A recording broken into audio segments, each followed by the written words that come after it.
आज हम अपना न्यू टॉपिक शुरू करते हैं जो कि रिलेटेड है डेप्रिसिएशन के मेथड ऑफ कंप्यूटिंग डेप्रिसिएशन। इसमें हमने दो मेथड डिस्कस करने हैं। First one is straight line method and another one is reducing balance method. तो इस वीडियो में हम स्ट्रेट लाइन मेथड को कवर अप करेंगे।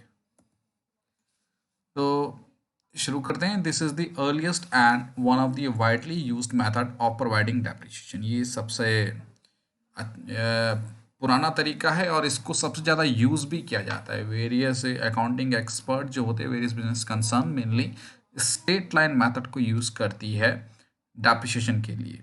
डेप्रिसिएशन मीन्स एसेट्स की वैल्यू को कंटिन्यू क्या हो रही है, वो डिक्लाइन होती जा रही है, ठीक। और असरटेन करने के लिए करेक्ट प्रॉफिट हमें डेप्रिसिएशन को मेंटेन करना पड़ता है। तो उसके कई मेथड हैं, लेकिन हम केवल दो ही मेथड को, क्योंकि आपके सिलेबस में केवल दो मेथड आपको पढ़ने हैं, स्ट्रेट लाइन मेथड और रिड्यूसिंग बैलेंस मेथड को। तो हम पहला आपको अभी पढ़ा रहे हैं स्ट्रेट लाइन मेथड। तो this method is based on the assumption of equal uses of the asset over it's entire useful life. तो ये मेथड इस बात को कहता है कि जो एसेट की जो कॉस्ट है, उसको जितने साल तक हम उसको यूज़ कर रहे हैं, मान लो 10 ईयर तक, तो 10 ईयर तक उसको इक्वली डिस्ट्रीब्यूट कर दिया गया है।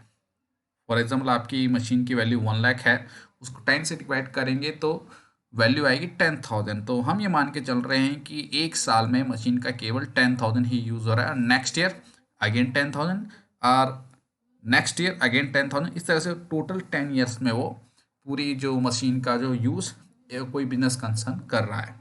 तो it is called straight line for a reason that, इसको हम स्ट्रेट लाइन क्यों कह रहे हैं, उसका रीज़न आपको बताया जा रहा है कि amount of depreciation and corresponding time period is plotted on a graph. जब हम एक ग्राफ अगर बनाएं, जितना अमाउंट ऑफ डेप्रिसिएशन है और जो टाइम पीरियड है 10 ईयर, उसको टाइम के हिसाब से अगर उस ग्राफ में अगर प्लॉट किया जाए तो ग्राफ एक स्ट्रेट लाइन की तरह सीधा पड़ा हुआ आपको मिलेगा। इस वजह से इसको स्ट्रेट लाइन मेथड भी कहते हैं। It is also called the fixed instalment method. Fix instalment method भी इसे कहा जाता है क्योंकि जो जो इसका अमाउंट है वो फिक्स्ड होता है। जैसे पर ईयर आप 10,000 as a depreciation profit loss account में डेबिट एज ए चार्ज उसको दिखाओगे, तो पर ईयर वो अमाउंट फिक्स रहेगा। इस वजह से इसको फिक्स इंस्टॉलमेंट मेथड भी हम कहते हैं। क्लियर। और नेक्स्ट पॉइंट है, according to this method a fixed and unequal amount is charge depreciation in every accounting period during the life time of an asset. यानी कि फिक्स्ड और एक इक्वल अमाउंट जो होता है वो चार्ज होता है जितने भी अकाउंटिंग ईयर्स हैं। अकाउंटिंग ईयर्स यानी कि जितना आपने उसको डिवाइड कर रखा है, जितने ईयर में डिवाइड कर रखा है मशीन की कॉस्ट को, उतने अकाउंटिंग ईयर तक वो फिक्स अमाउंट में डिवाइड है।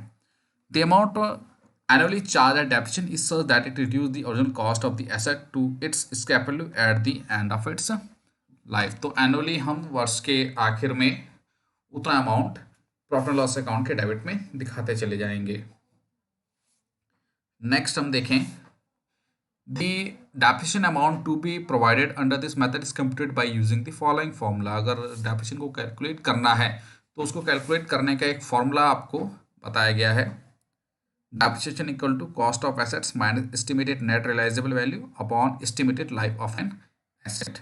कॉस्ट ऑफ एन एसेट्स आप तो क्लियर है कि जो भी मशीन की कॉस्ट होगी, जैसे फॉर एग्जाम्पल हमने लिया था 1 लाख, तो 1 लाख आप यहाँ लिख देंगे और माइनस करेंगे एस्टिमेटेड नेट रियलाइजेबल वैल्यू। अब ये क्या है, एस्टिमेटेड नेट रियलाइजेबल वैल्यू को हम स्क्रैप वैल्यू भी कह सकते हैं, यानी कि वो पर्टिकुलर एसेट जिसको हमने खरीदा है आफ्टर 10 ईयर वो कितने में बिकेगी।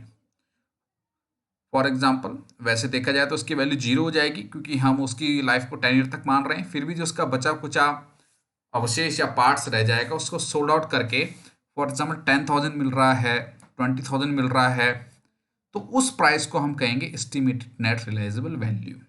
तो ऐसा कोई भी अगर अमाउंट मिल रहा है तो उसको कॉस्ट ऑफ एसेट से माइनस कर देंगे। और estimated life of an asset हमने आपको पहले ही बताया 10 ईयर, तो उसको 10 से डिवाइड कर देंगे। तो इस फॉर्मूले को पुट करके जो वैल्यू आएगी वही आपका एनुअली डेप्रिसिएशन होगा, जो आपको प्रॉफिट एंड लॉस अकाउंट में एज एन एक्सपेंस शो करना है ताकि करेक्ट प्रॉफिट एंड लॉस निकाला जा सके। क्लियर। एक मेथड तो ये है। एक मेथड ये होता है कि आपको रेट ऑफ डेप्रिसिएशन गिवन होगा। रेट ऑफ डेप्रिसिएशन यानी कि किस रेट से कोई मशीन कितने परसेंटेज डिक्लाइन हो रही है, कमी हो रही है उसमें, ठीक। 10% से उसकी में कमी आ रही है मशीन में, या 20% से कमी आ रही है, 25% से कमी आ रही है, तो ये उसको हम क्या कहेंगे, रेट ऑफ डेप्रिसिएशन। इसको निकालने का फॉर्मूला आपको दे रखा है कि जो भी डेप्रिसिएशन अमाउंट है और जितने भी आपकी एक्विजिशन कॉस्ट यानी कि जो मशीन की कॉस्ट है उसको अगर 100 से मल्टीप्लाई कर लें तो आपको रेट ऑफ डेप्रिसिएशन मिल जाएगा। क्वेश्चन में डायरेक्ट गिवन होता है, क्वेश्चन में डायरेक्ट गिवन होगा कि इतना परसेंटेज आपको डेप्रिसिएशन लगाना है। अगर गिवन है तो ठीक है, नहीं है तो आप रेट ऑफ डेप्रिसिएशन निकाल सकते हैं। अब एक एग्जांपल लें, उस एग्जांपल को सॉल्व करके देखें तो आपको और क्लियर हो जाए। देखिए, consider the following example, the original cost of the asset is 2,50,000। यहाँ पे जो एसेट की जो कॉस्ट है वो है 2.5 लाख रुपए, 2,50,000। The useful life of the asset is 10 years. तो जो मशीन की जो लाइफ है वो 10 ईयर है, ठीक। तो हमारे फॉर्मूले में अगर आप देखेंगे डेप्रिसिएशन कैसे निकलता है, depreciation equal to cost of asset. तो कॉस्ट ऑफ एसेट हो गई 2,50,000। फिर आपको यूजफुल लाइफ दे रखी है, तो फॉर्मूले में है आपकी estimated life of an asset, तो यहाँ पे आप 10 ईयर्स लिख देंगे। And net residual value is estimated to ₹50,000। तो जो माइनस आपको करना है कॉस्ट ऑफ एसेट से वो ये अमाउंट माइनस करना है। अब नेट रियलाइजेबल वैल्यू मैंने आपको बताया है कि आफ्टर 10 ईयर ये मशीन जितने की बिकेगी, अगर कोई इसे खरीद रहा है, ठीक है, तो कितने की बिकेगी, ये 50,000 की बिकेगी। तो वो अमाउंट आप यहाँ पे इस फॉर्मूले में इसकी वैल्यू को पुट करके माइनस कर देंगे कॉस्ट ऑफ एसेट से। क्लियर? तो इसको सॉल्व करके जो फिगर आएगी वो एनुअल डेप्रिसिएशन होगा। जैसा आप नेक्स्ट स्लाइड में देख पा रहे हैं, calculation acquisition of assets minus estimated net realised value upon estimated life of assets. तो देख रहे हैं आप कि 2,50,000 की मशीन की कॉस्ट है, उससे 50,000 नेट रियलाइज्ड वैल्यू माइनस की गई और 10 से उसको डिवाइड करके 20,000 आपकी फिगर आ रही है। दैट मीन्स प्रत्येक वर्ष एनुअली मशीन की जो वैल्यू है वो 20,000 डिक्रीज होती जा रही है, ठीक। ऐसे ही हमने इसको 3 ईयर्स में निकाल दिया, 2001 से लेकर के, जैसे आप ग्राफ में देख पा रहे हैं 2001 से लेकर के 2003 तक। तो इसको ग्राफ में शो किया गया। तो ग्राफ में आप देखें कि जो स्ट्रेट लाइन बन रही है आपकी 2001, 2002 एंड 2003 तीनों ईयर में जो डेप्रिसिएशन 20,000 लगने की वजह से, और इसको अगर हम ग्राफ में प्लॉट करें इन फिगर्स को तो एक स्ट्रेट लाइन शो हो रही है। तो यही कारण है कि इस वजह से इसको स्ट्रेट लाइन मेथड भी कहा गया, क्योंकि इन फिगर्स को जब जो डेप्रिसिएशन अमाउंट हमारा निकल के आ रहा है उसको टाइम पीरियड के कॉम्बिनेशन में अगर हम इसको दिखाएं ग्राफ में तो ये एक स्ट्रेट लाइन शो करता है, इस वजह से इसको स्ट्रेट लाइन मेथड भी कहते हैं। नेक्स्ट, अब आपको ये तो क्लियर हो गया है कि डेप्रिसिएशन 20,000 लगा।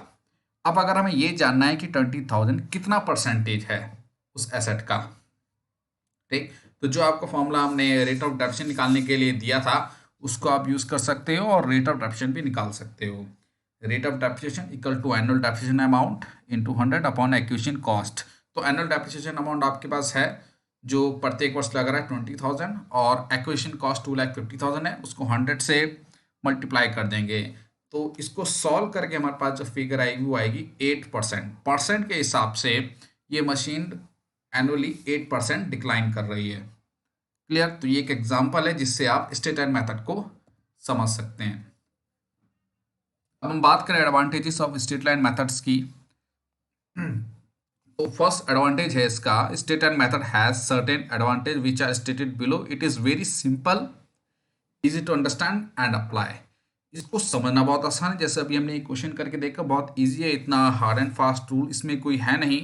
बहुत सिंपल तरीके से आप डेप्रिसिएशन के अमाउंट को निकाल ले रहे हो। Simplicity makes it a popular method in practice, क्योंकि बहुत सिंपल है कैलकुलेट करना, तो ये ज़्यादातर अकाउंटिंग एक्सपर्ट और बिजनेस कंसर्न इसी मेथड को फॉलो करती हैं।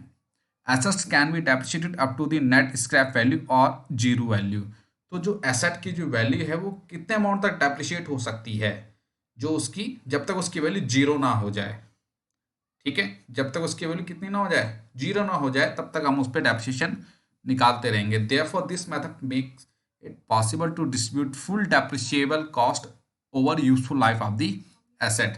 तो इसलिए ये मेथड बहुत ज़्यादा यूज होता है और ये मशीन की जो लाइफ कॉस्ट है उसको, जब तक उसकी लाइफ यूज हो रही है वो मशीन, तब तक उसको स्प्रेड कर देता है। Every year same amount is charge at depreciation in profit and loss account. हर साल हम सेम ही अमाउंट, जैसे हमने देखा 20,000 20,000 20,000 पर ईयर 20,000 को ही हम शो कर रहे हैं और वो 20,000 एक तरह से एक्सपेंस है। अगर 2,50,000 जो हमारी मशीन की कॉस्ट है उसी 2,000 के जो ईयर गिवन था उसी में अगर हम उसको शो कर दें एज एन एक्सपेंस और फिर प्रॉफिट लॉस निकालें तो गलत निकलेगा। अगर हमें उसका एक पार्ट दैट इज ओनली 20,000 उसको प्रॉफिट लॉस अकाउंट के डेबिट अकाउंट में शो करेंगे तो हम ये कह सकते हैं कि एक true and fair profit and loss हम निकाल रहे हैं। This makes comparison of profit for different ये इजी।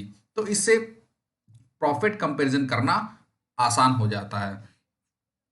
अगर यदि हम 2000 के ईयर के अगर हम प्रॉफिट निकालने की कोशिश करते और कंपेयर करें 2,50,000 की कॉस्ट को, तो उससे जो प्रॉफिट आएगा वो सही नहीं आएगा। अगर हम सिर्फ 20,000 को ही एज ए एक्सपेंस शो करके उस ईयर का प्रॉफिट निकालेंगे तो वो एक कंपेरेबल फिगर होगा, यानी कि उससे जो भी प्रॉफिट निकलेगा वो एकदम सही निकलेगा, उसके आसपास निकलेगा, तो ट्रू एंड फेयर भी निकलेगी। इस वजह से डेप्रिसिएशन के कॉन्सेप्ट्स को अकाउंटिंग में लाया गया। अब बात करें लिमिटेशन की, तो लिमिटेशन की बात करें तो statement method is simple and easy to apply it, suffer from certain limitation which are given below. तो first one is this method is based on the faulty assumption of same amount of the utility of an asset in different accounting years. अब हम ये मान तो लेते हैं कि समान तरीके से डेप्रिसिएशन मतलब जो अमाउंट है फिगर का डेप्रिसिएबल अमाउंट वो हर ईयर एक जैसा होगा।